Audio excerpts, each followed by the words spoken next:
12 consecutive defeats. That is the longest losing streak for the Mets in 24 years, since 2002.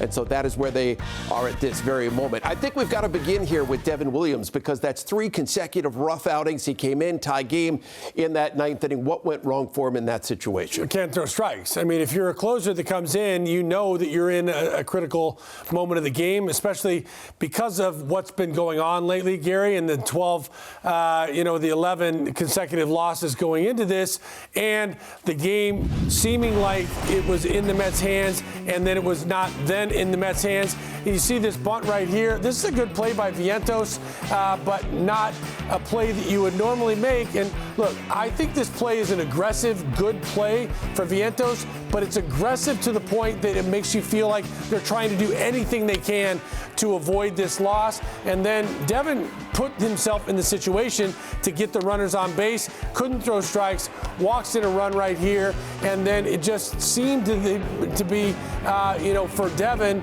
he's getting a lot of the same kind of reaction that he had early last year with the New York Yankees. But if you look at this club overall right now, I think you're looking at a team that was in control of this game today, and you thought, hey, this is going to be the one. Nolan McLean's cruising through 5 or 6 innings.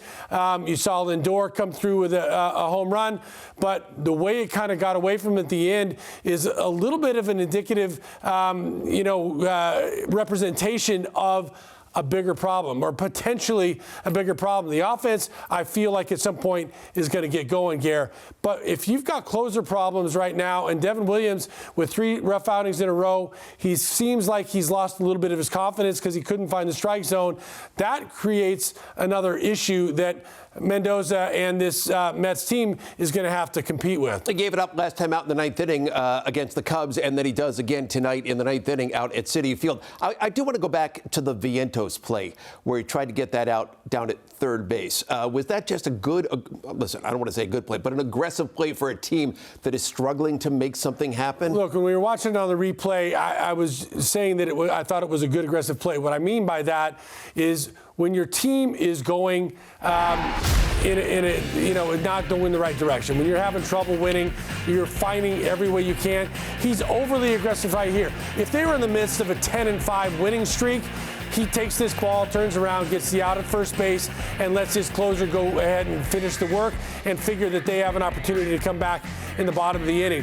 When your team's not going well, you try to make the great play. You try to have the big swing. You try to do something a little extra, and that's what happens with teams where you'll see guys going outside the zone or not hitting pitches that they would normally hit, or trying to make the great play that leads to an error.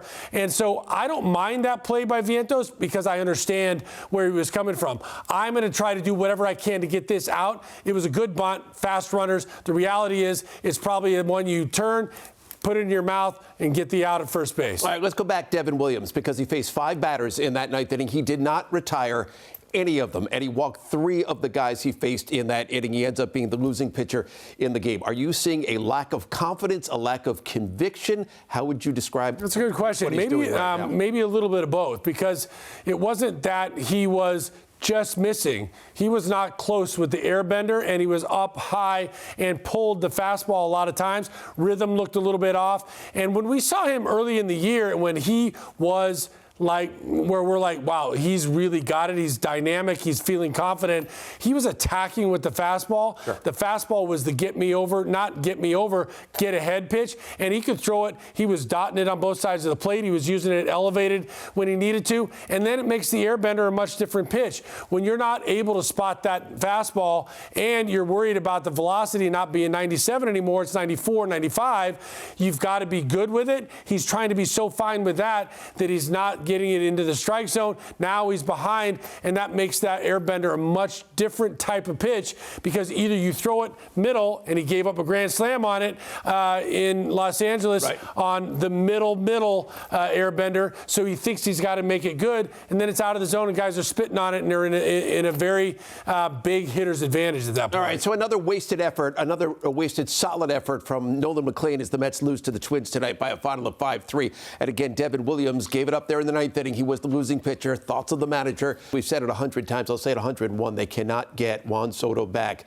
fast enough. And you can say, listen, you can't put all your eggs in the Soto basket. But clearly, without him, this team is floundering in a very big way. They managed just 4 hits in the game tonight, 3 singles, and then the Lindor home run. They did not manage anything after that 4th inning. Why do you believe that was the case? Well, a little bit more of the same. First of all, touch on the Soto point. I think Soto's going to make the lineup better, clearly. He's also been out of the lineup for 2 weeks and has not gone and played minor league baseball games. They just have figured, hey, when this guy's leg's ready, he's such a pro and he's such an imposing force in the lineup, they're going to put him in there. He may not be good right away either, but he's going to at least lengthen the lineup, provide some stability through the upper part of it. That is not going to cure what's going on with this team right now, because the offense is more than just one hitter, and it is more than right now pressing, because you're seeing at bats against pitchers that the rest of the league is handling okay. And because of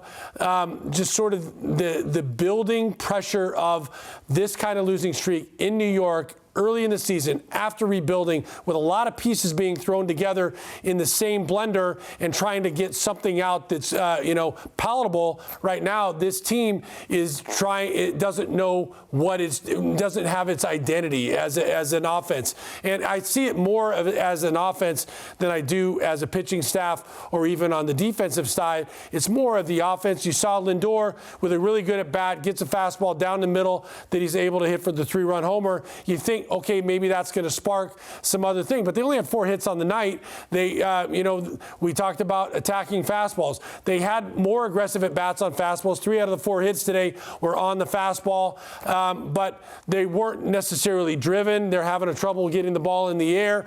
The guys are having at-bats where they're taking good pitches and swinging at pitches out of the zone. That's all indicative of a team that's trying to get it done with one at-bat, trying to get it done with one big rally, and it's really tough to play at this level against other teams. Ronnie made an important point in the game, that the other teams come in here knowing that they're struggling too. And as I've mentioned it a number of times, when you feel like it's going against you, then as soon as something goes against you, you feel like, oh, dang, here we go again. It's tough to get that feeling out of your head.